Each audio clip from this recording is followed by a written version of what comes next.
So I want to share my feminine hygiene routine while I was on my thru hikes.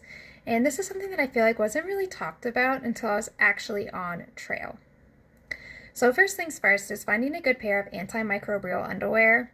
This is going to be underwear that is lightweight, breathable, dries fast, but also prevents odor and infection, which is extremely important when you're going days between laundry days. So I personally wore the icebreaker underwear.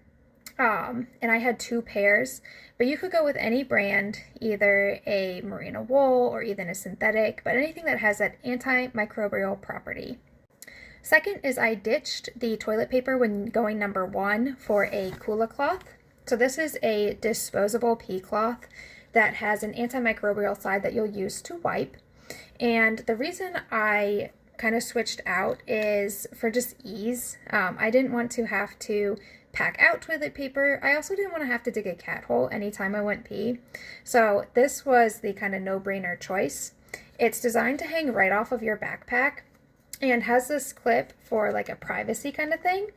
But the sun's rays will work to dry it, but then also clean it.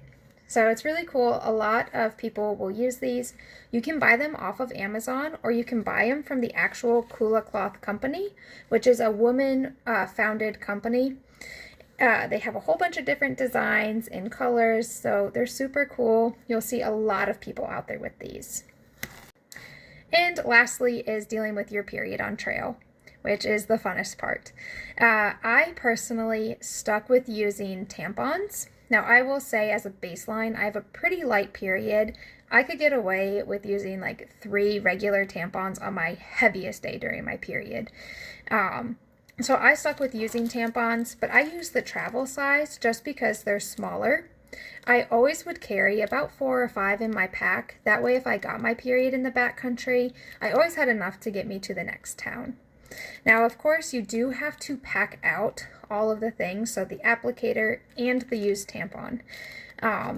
So a way that I did that to be a little bit more discreet is I would save like other food bags, like a jerky bag or a chip bag, to put my used stuff in while I had my period. That way it just wasn't up in the open. Another key thing is to look in hiker boxes for these items before you go and buy them. Chances are there could be another person out there who had bought disposable products, whether it be a pad or a tampon, and threw the rest of the box in the hiker box. So look in those before you buy anything.